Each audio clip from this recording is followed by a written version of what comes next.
किरदार स्टडी में आपका स्वागत है। दोस्तों, आप सब ने इस चैनल को और मुझे बहुत प्यार दिया है। बहुत दिनों से मैं गायब था, जिसके लिए मैं माफ़ी मांगता हूँ। इस चैनल को शुरू करने का मकसद सिर्फ एक था, सीखने का। और जैसा कि आप सभी जानते हैं, किसी भी सब्जेक्ट के ऊपर अगर हम बात करते हैं तो उससे सीखते हैं। And I hope we will keep learning. मैं चाहता हूँ कि आप मुझे बताएं कि इसमें क्या और किया जा सकता है और आप किन किरदार के बारे में जानना चाहते हैं। मैं सभी भाषा और सभी तरह के किरदार के बारे में बात करना चाहता हूँ। मुझे कमेंट करें और बताएं। किरदार की दुनिया और उसके बनने के प्रोसेस को जानते हैं। आज जिस किरदार को हम जानने की कोशिश करेंगे, उस किरदार का नाम है रस्टी सैविज। इस किरदार को निभाया है जैक गैलेनहॉल ने। दोस्तों, ये एक लीगल थ्रिलर टीवी सीरीज है जिसका नाम है प्रिज्यूम्ड इनोसेंट, जिसे आप एप्पल टीवी पे देख सकते हैं, जिसे स्टॉक टूरो के उपन्यास के ऊपर बनाया गया है। इसे डेविड ई केली ने डायरेक्ट किया है। ये एक बढ़िया सीरीज है जिसे आपको टाइम निकाल कर देखना चाहिए। रस्टी सैविज एक सरकारी प्रोसिक्यूटर है जो अपने बीवी और बच्चों के साथ रहता है। वो अपने परिवार के साथ खुश है, एक बढ़िया प्रोसिक्यूटर है। वो किसी भी केस को सुलझा सकता है और दोषी को सजा दिलवा सकता है। होशियार है, शार्प है और हमेशा एज पर रहता है।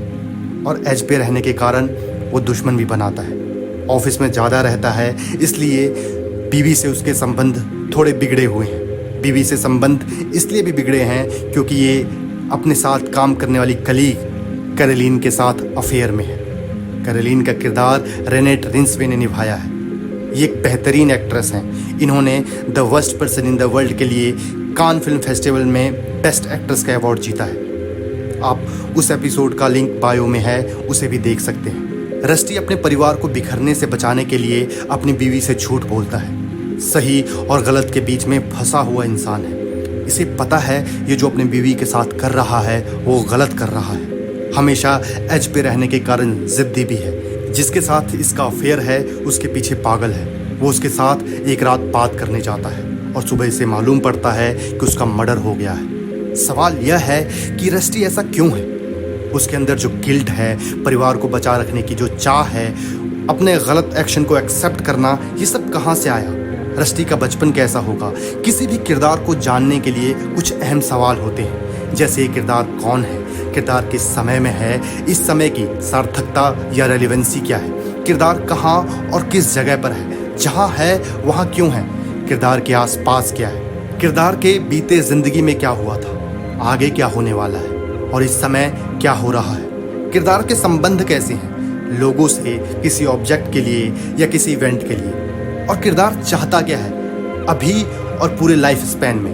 किरदार के रास्ते में क्या है, ऑब्स्टेकल्स क्या है और वो क्या कर सकता है उसको पाने के लिए। इन्हीं सवालों को लेकर हम किरदार को जानने की कोशिश करेंगे। और दोस्तों, ये बेहद ज़रूरी सवाल है किसी भी किरदार को समझने के लिए। रस्टी के रास्ते में दिक्कत ही दिक्कत है।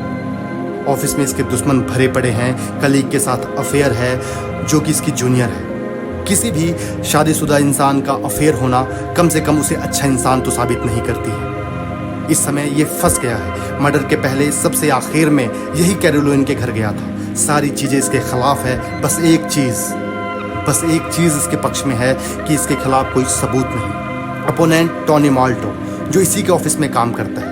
माल्टो अपने आप को होशियार और स्मार्ट समझता है और रस्टी से जलता है। उसे लगता है रस्टी के कारण ही वो खुश नहीं है। रस्टी उसकी सारी खुशियां छीन लेता है। रस्टी की कामयाबी और कैरोलिन का रस्टी को लेकर प्यार उसे रस्टी से जेलसी करवाता है। माल्टो रस्टी के पीछे हाथ धोकर पड़ गया है। परिवार भी इसके ऊपर शक कर रहा है। रस्टी के बीबी का दोस्त का पति रेमंड, जो इसके साथ काम करता है और कुछ दिन पहले ही वो रिटायर हुआ है, वो इसके केस लड़ने के लिए तैयार हो जाता है। लेकिन ट्रायल के बीच ही उसे हार्ट अटैक आ जाता है और रस्टी को अब खुद को बेगुनाह साबित करना होगा। रस्टी हर तरफ से फंसा हुआ है। उसके आगे हर तरह के ऑब्स्टेकल है। मेंटली वो बहुत परेशान है। सोशली उसकी इमेज खराब हो चुकी है। नौकरी जा चुकी है, जेल होने वाली है। बीवी को नौकरी से निकाल दिया गया है। रस्टी ने जो अपने परिवार के साथ किया है वो उसके गिल्ट में है। रस्टी के कारण उसकी बीवी और बच्चों के साथ जो हो रहा है उससे रस्टी परेशान है। रस्टी इन सब से बाहर निकलना चाहता है। उसे खुद को इससे निकालना है। वो खुद ही अपना केस लड़ता है। जज के कहने पर भी वो गिल्टी प्लीड नहीं करता है। वो सबको बताता है कि केस बस उसके ऊपर आके रुक गया है। कोई भी कैरोलीन के असली मर्डरर के बारे में बात नहीं कर रहा है। जैसा कि हमने आपको पहले ही बताया, रस्टी होशियार है और बहुत ही काबिल प्रोसिक्यूटर है और आखिर में वो ये केस जीत जाता है और अपने आप को बरी करवा लेता है। किसी भी किरदार को जानने के लिए 5Ws बहुत अहम है। प्लीज मुझे बताइएगा कि वो 5Ws क्या होता है। वो पता लगा लेता है कि आखिर कैरोलीन को किसने मारा है। दोस्तों प्लीज मुझे बताइएगा कि कैरोलीन का मर्डरर कौन है। कमेंट करें, इस एपिसोड के बारे में बताएं। लाइक, शेयर और सब्सक्राइब जरूर करें। अपने दोस्तों के साथ शेयर करें। नमस्कार, धन्यवाद, थैंक यू।